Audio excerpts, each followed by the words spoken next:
A salvação é pela graça. A salvação é pela graça. Este é o tema da mensagem de hoje, que tem como base a carta de Paulo aos Efésios, capítulo 2, a partir do verso 1 até o verso 10. Com certeza você já recebeu presentes, muitos presentes nesta vida. Qual foi o último presente que você recebeu?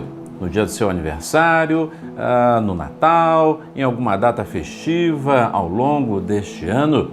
E quando você recebeu o seu presente, você estendeu a mão, pegou o presente, abriu, achou aquele presente legal, interessante, enfim, colocou a mão no bolso, retirou algumas cédulas e disse: quanto é? Você perguntou o preço para poder pagar, para poder dar o dinheiro referente àquele presente? Bem, eu tenho a certeza que não. Tenho a certeza que você não agiu dessa maneira, porque presente é presente. Presente não se paga. É presente, nós não pagamos um preço por aquilo que estamos recebendo da parte de alguém, como dádiva, como presente, como oferta, como graça.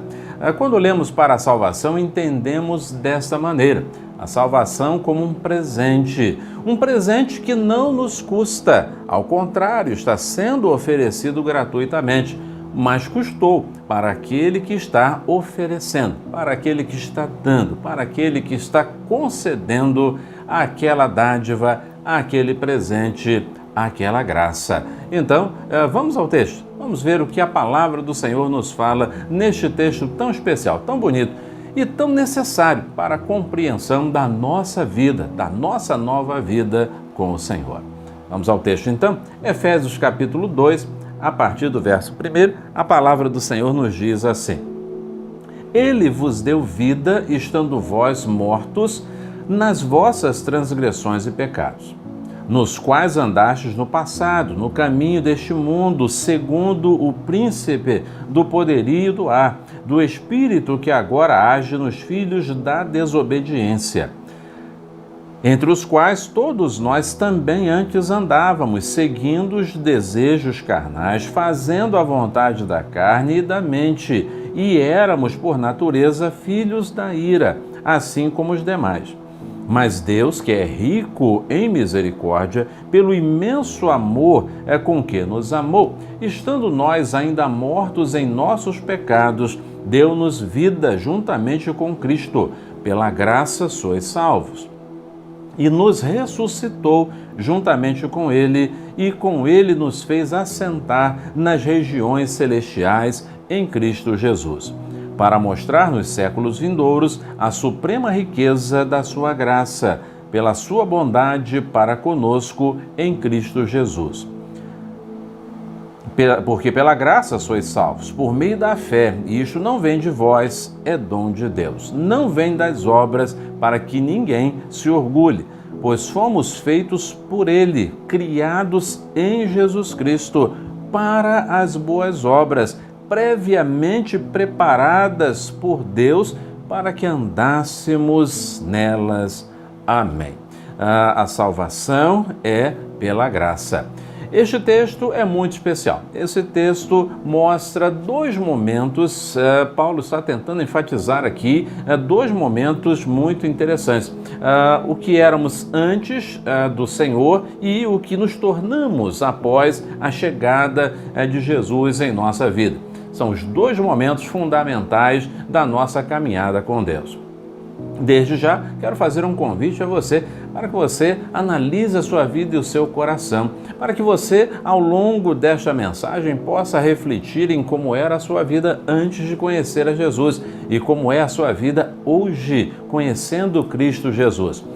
Coloque a sua vida dentro deste texto. Verifique se a sua vida se encaixa dentro deste texto. Se você não conseguir fazer isso, então, ao final, é importante, necessário, fundamental que você possa entregar a sua vida nas mãos do Senhor Jesus Cristo.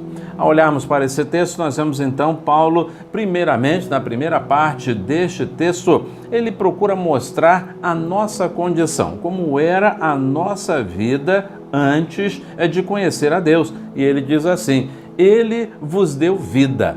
a vida que temos, a nova vida que temos, vem do Senhor Jesus. O apóstolo Paulo, como já vimos, está escrevendo aos Efésios, falando com a igreja de Jesus Cristo. Eram novas criaturas, eram servos de Deus. E Paulo então começa dizendo: a vida que vocês têm foi dada por Ele. Ele vos deu vida. Mas quando Ele deu vida a vocês? Quando vocês estavam mortos nas vossas transgressões e pecados.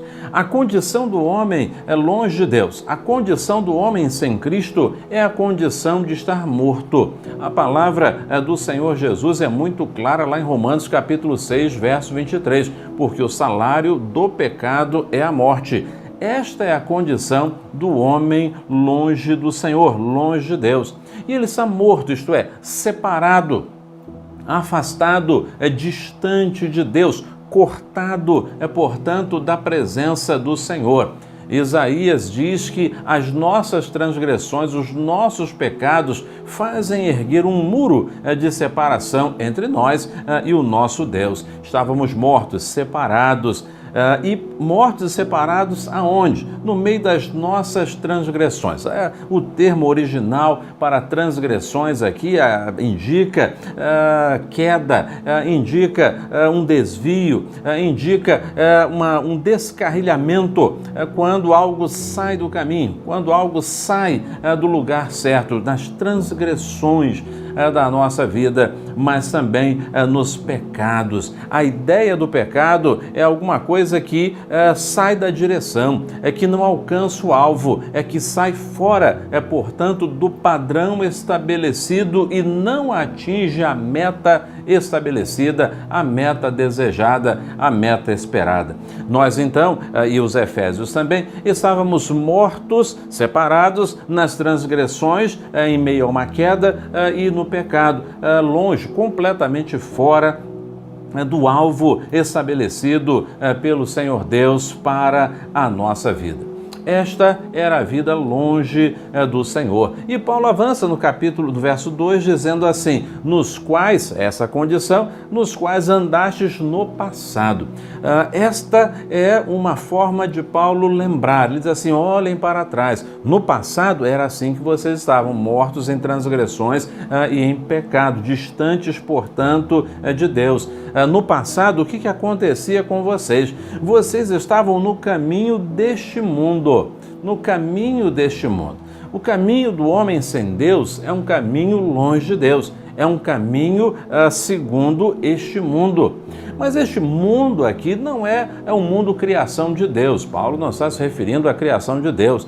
Paulo está se referindo ao mundo sistema apodrecido, caído, com valores deteriorados. É o mundo sistema distante de Deus e arrastando as pessoas para distante do Senhor, numa cultura deteriorada, influenciada, distanciada do Senhor e do desejo de Deus. E Paulo diz: vocês estavam assim, andando no passado neste caminho, o caminho proporcionado por este mundo sistema deteriorado e perdido. E segundo a orientação de quem? Do príncipe do poderio do ar, o próprio diabo.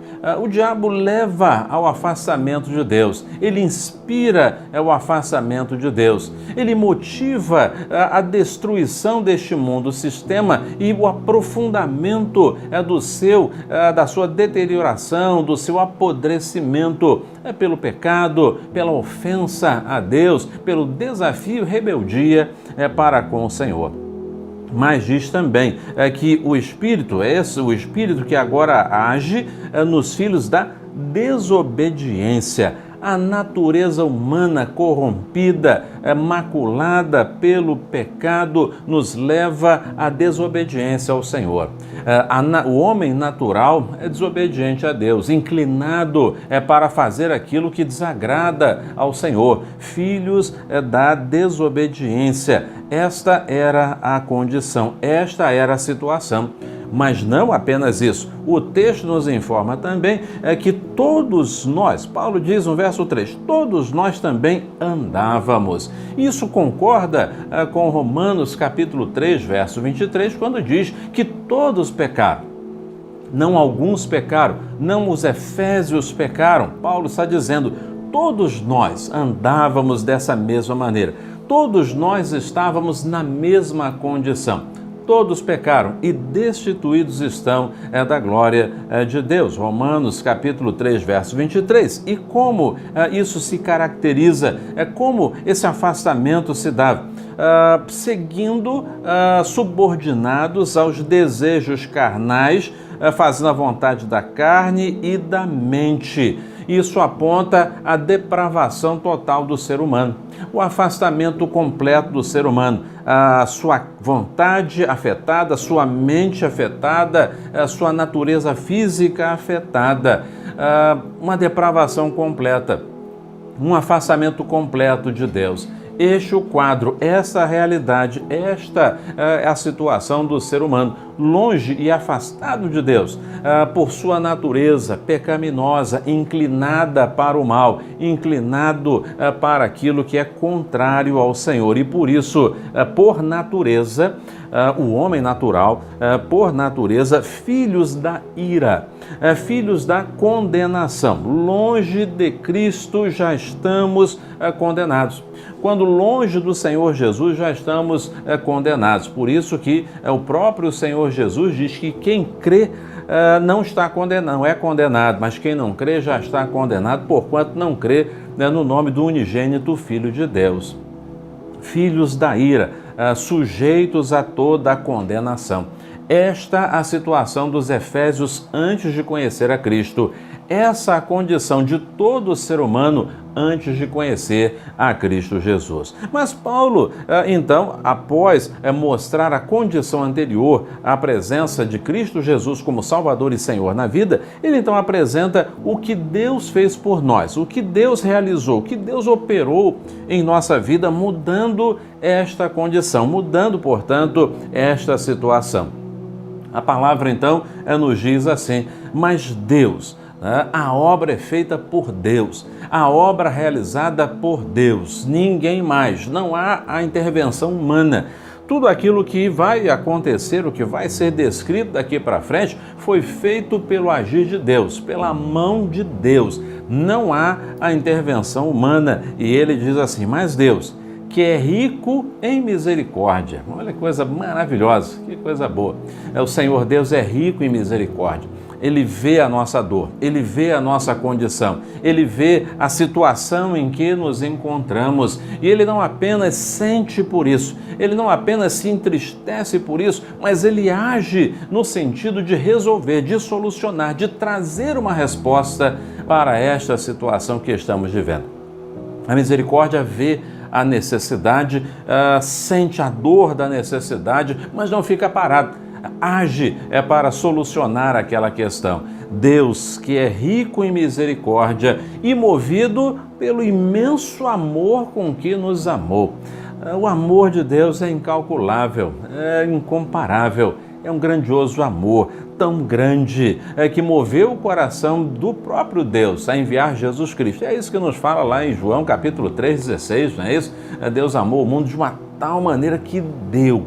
E deu o quê? Deu o que de mais importante ele tinha. Deu o seu Filho, Jesus Cristo, para morrer por mim e por você. Deus nos amou com imenso amor. E o que ele age, esse amor, essa misericórdia e esse amor tão grandiosos se manifestam num momento em que nós não merecíamos. No momento em que nós não tínhamos nada, absolutamente nada a oferecer para Deus, estando nós ainda mortos em nossos pecados. O Senhor não nos convidou a melhorar a nossa vida para depois, então, Ele agir em nosso favor. Ele não fica esperando a sua vida melhorar, a minha vida melhorar, para que possa, então, manifestar a sua graça e a sua salvação. Não. Ele manifestou misericórdia e amor, estando nós ainda mortos em nossos pecados. Manifestou a sua salvação, a sua graça e deu-nos vida juntamente com Cristo. E a ênfase que Paulo dá é: pela graça sois salvos. O Senhor, em nosso quadro desesperador, desolador, Ele entra em nossa vida, em nossa história. Ele nos encontra aonde estamos, independente da situação em que estejamos envolvidos ou metidos. E é por isso que aquele hino tão bonito, que muitos já deixaram de cantar há muito tempo, já deixaram de lado, mas um hino que fala tão claramente ao nosso coração. Quando a letra do hino diz assim: eu venho como estou, eu venho como estou. O Senhor não pede uma mudança, uma melhora em nossa vida por nós mesmos, mas Ele entra em nossa história quando ainda mortos em nossos pecados e nos concede vida juntamente com Cristo, pois pela graça é que somos salvos. E o Senhor, então, em sua palavra, vai mais além. Não apenas nos deu vida, nos ressuscitou. Esta vida vem em forma de uma ressurreição. Nos ressuscitou juntamente com Ele, isso é, juntamente com Cristo. Se estávamos mortos em nossos pecados, precisávamos voltar à vida. Ele nos ressuscitou juntamente com Cristo. A ressurreição de Jesus Cristo nos envolve a todo aquele que crê, envolve a todo aquele que é alcançado pela graça salvadora do Senhor. Ressuscitamos juntamente com Cristo, participamos com Cristo na vida que Ele nos dá. É por isso que Jesus, falando lá em João capítulo 5, verso 24, ele diz que quando cremos em Cristo, quando cremos nele, passamos da morte para a vida. Passamos da morte da vida. Passamos a ter a vida eterna, não entramos em juízo e passamos da morte para a vida. E o que ele então faz para assegurar, para nos dar a total e plena certeza e segurança desta nova vida, ele nos fez assentar nas regiões celestiais com Cristo. Fomos exaltados com o Senhor Jesus Cristo, recebemos então a segurança de que estamos com Ele. Não estamos numa condição transitória, uma situação condicionada a fatores ou elementos. Não. Já ressuscitamos com Cristo, já estamos com Cristo e com Ele já estamos assentados, temos a garantia do assento com Ele nas regiões celestiais. E ainda ele diz, a palavra então avança, verso 7, para mostrar nos séculos vindouros a suprema riqueza da sua glória. Na nossa exposição do Apocalipse, nós vimos em vários momentos os remidos de Deus na presença do Senhor. Nós vimos os salvos por Cristo Jesus, os selados por Deus diante do Senhor em plena adoração. Nós vimos ali o testemunho destas vidas transformadas pelo sangue do Senhor Jesus. Mas isto não é para a exaltação daqueles que são salvos, mas para que haja testemunho pelos séculos dos séculos da riqueza, da suprema riqueza da graça de Deus. Muitas vezes o inimigo de nossas almas tem tentado marcar na mente das pessoas a ideia de um Deus castigador, mau, perverso, injusto, que lança pessoas no inferno, que afasta vidas para sempre da sua presença, mas isso não é verdade. É mais uma mentira. A suprema mentira do inimigo de nossas almas, porque Deus estende a sua graça para aqueles que ainda estão mortos, mergulhados no pecado. E Ele assim o faz pela graça, não exigindo preço, não condicionando, mas manifestando amor e graça, misericórdia. O agir de Deus nos alcança quando não merecemos coisa alguma. E Ele se manifesta trazendo misericórdia, amor e a sua graça. E esse agir de Deus é o testemunho supremo da sua graça. A nossa presença, a nossa nova vida em Cristo é o testemunho supremo e eterno da graça de Deus, do caráter gracioso do nosso Deus. A riqueza da sua graça pela bondade para conosco em Cristo Jesus. Sim, podemos chegar até a presença do Senhor. O que deve sempre sobressair é a bondade, a graça do Senhor pelos séculos dos séculos. E Paulo então chega aos versos 8 e 9, é quando nos fala com muita clareza, sem qualquer forma de apelação, porque pela graça sois salvos. Pela graça sois salvos. A graça é de Deus. A graça, o presente, a oferta, a dádiva é oferecida pelo Senhor. Não é algo comprável, não é alguma coisa pela qual eu possa dar um lance, não está num leilão. A graça é de Deus, pela graça é que somos salvos. E esta graça é alcançada, obtida por meio da fé. Pela graça sois salvos por meio da fé. A fé é, portanto, o meio pelo qual nós recebemos a graça de Deus por Cristo Jesus, o Senhor. Não é qualquer fé que nos leva à presença do Senhor. Não é qualquer fé que nos leva à presença de Cristo Jesus. É a fé em Cristo, é a fé no Senhor, é a fé no Senhor Jesus como nosso Salvador e Senhor. É esta fé que nos leva, portanto, à presença do Senhor. Calvino diz o seguinte: a fé traz a Deus uma pessoa vazia para que se possa encher das bênçãos de Deus. Chegamos diante do Senhor vazios, mas somos cheios da graça, somos cheios da presença do Senhor sobre a nossa vida. Porque pela graça sois salvos por meio da fé. Isso não vem de vós, é dom, é presente, portanto, de Deus. Mas diz também, não vem das obras, para que ninguém se orgulhe. Nada pode pagar a salvação. Não é pelas obras, não é pela religiosidade, por qualquer ato sacrificial que possamos fazer ou cumprir. A salvação não vem das obras, é presente de Deus, não pode ser pago. Não é uma recompensa por aquilo que fazemos de bom, de aceitável diante das pessoas, não. Não vem das obras. E não vem das obras por quê? Para que ninguém se orgulhe, para que ninguém tome para si o mérito do sacrifício feito unicamente pelo Senhor Jesus. Querida, é importante e fundamental que isso fique muito claro em sua mente. Somos salvos pela graça mediante a fé. Ninguém pode pagar, ninguém pode indenizar a Deus por isso. Não vem das obras para que ninguém se glorie. Não tente chegar à presença do Senhor por méritos próprios. Não tente chegar à presença do Senhor alegando aquilo que de bom você pode estar fazendo. Se você está fazendo coisas boas, continue fazendo coisas boas, mas não tente apresentar essas coisas boas que você está realizando como oferta para Deus em troca da sua salvação. Porque somos salvos pela graça, não é pelas obras. O que é necessário é que você deposite a sua fé em Cristo Jesus, o Senhor. Mas o verso 10, que fecha, portanto, esta sessão, nos diz assim: pois fomos feitos por Ele.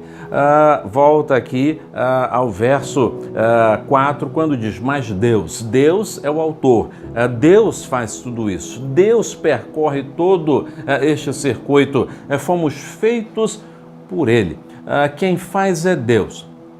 Quem é o autor de toda a obra salvadora e de todas as consequências que essa salvação traz para nós é o próprio Deus. Ele é o autor, pois fomos feitos por Ele, criados em Cristo Jesus.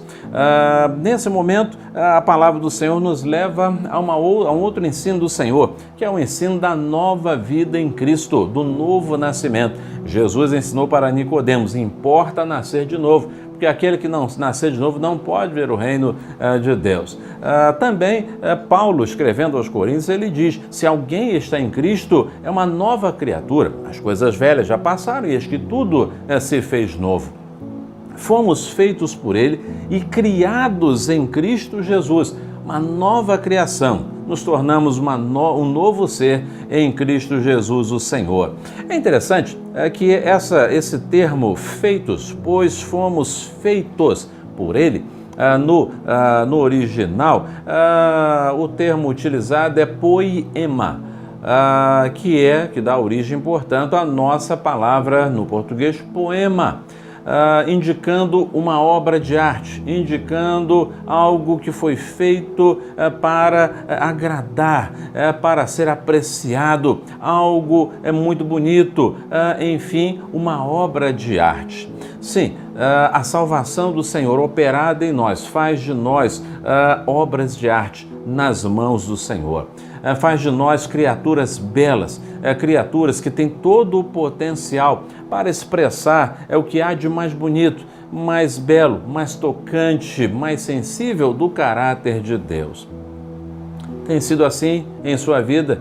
Você tem sido uma obra de arte de Deus neste mundo e que as pessoas possam ver e por ela, por sua vida, perceber toda a graciosidade do caráter do Senhor. Tem sido assim? Você tem sido uma obra de arte nas mãos de Deus, mas nós somos feitos obras de arte, criados em Cristo Jesus, tornados uma nova criatura em Cristo Jesus, para quê?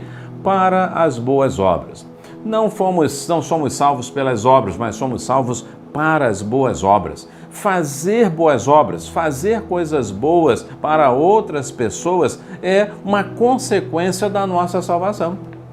E é, ao mesmo tempo, uma evidência de nossa salvação. Fomos criados, portanto, para as boas obras, preparadas por Deus. Isso é o plano de Deus para a nossa vida. O plano que Deus tem para a nossa vida é que sejamos úteis, abençoadores, que façamos diferença neste mundo em que nós estamos, por meio de obras que mostrem a presença do Senhor em nossa vida, preparados por Deus para que andássemos nelas. O Senhor deseja que os seus filhos andem nas boas obras, nas obras que Deus preparou para nós realizarmos neste mundo aqui onde estamos. Antes estávamos mortos, mas agora temos vida. Temos uma vida que agora é bela, é bonita, é uma obra de arte, um verdadeiro poema de Deus para os corações daqueles que estão ao nosso redor. Como servos de Jesus Cristo, nós temos a responsabilidade de mostrar essa transformação, a transformação que Cristo operou em nós. Isso tem acontecido em sua vida, isso tem acontecido em suas palavras, em suas ações, no seu dia a dia, no seu trabalho, nos estudos, em casa, por onde você tem passado e mesmo na igreja. Você tem demonstrado isso, que a vida velha passou e agora há uma nova vida, transformada e preparada para a realização das boas obras. Conta-se que um homem numa cidade do interior destas, ele era um comerciante, mas era um comerciante meio trapalhão, meio desonesto nas suas coisas. Todo mundo sabia que quando comprava 1 quilo de qualquer coisa, de feijão ou de arroz, que está tão caro nesses dias, comprava 1 quilo, na realidade, se chegasse em casa, iria pesar 750 gramas, 850, nunca dava 1 quilo.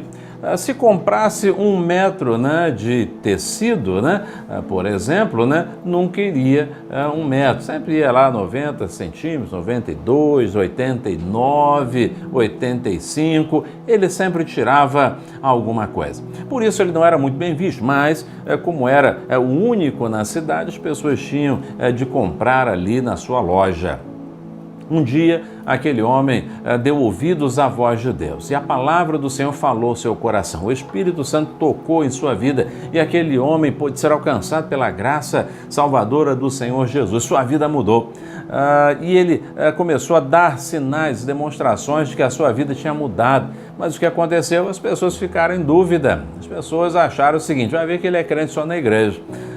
E até que um dia alguém resolveu tirar a prova e disse assim: eu vou lá e vou provar, para ver se ele realmente é crente ou não. Entrou naquela loja e disse assim: me dê 1 quilo de arroz e eu quero também 2 metros aí de tal fazenda, de tal tecido. E ele assim fez, embrulhou e tal, e ele voltou para casa correndo, Pegou o metro e tinha lá 2 metros certinho. Ele pesou na balança de precisão, pesou aquele quilo de arroz e tinha 1 quilo de arroz que ele havia comprado. E aquele homem então, olhando para a sua esposa, disse assim: de fato ele se converteu, de fato a vida dele mudou. Querido, o Senhor espera de nós uma vida transformada. Ele entrou em nossa vida quando ainda estávamos mortos e nos deu vida, para fazermos diferença, para andarmos nas boas obras que Ele nos tem preparado.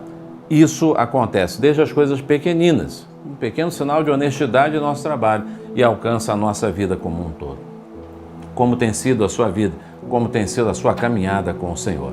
E agora eu volto à pergunta inicial para concluir. Sua vida se encaixa nesse texto? Você pode ver com nitidez um antes e um depois? Um antes de Jesus e um depois de Jesus? Se ainda há dúvidas em seu coração, querido, eu quero convocar você, convidá-lo a entregar a sua vida nas mãos do Senhor, dizendo: Senhor, eu quero que este quadro se verifique em minha vida. Eu quero nitidamente entender e ver a partir de hoje o tempo que eu andava sem Cristo e a nova vida em Cristo Jesus, o Senhor. Vamos orar?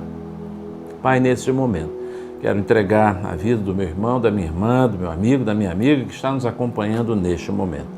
Que o Senhor possa operar essa transformação, essa salvação, essa transformação de vida, como aconteceu e Paulo descreve aqui na vida dos Efésios.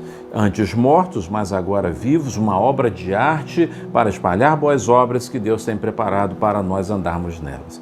Que seja assim nesta vida, que o Senhor possa alcançar com a graça, que o Senhor possa salvar, transformar, perdoar, mudar essa vida pela presença do Senhor Jesus. E que possa haver alegria pela salvação, alegria por esta transformação. Oramos assim, no nome santo de Jesus, nosso Salvador e Senhor. Amém.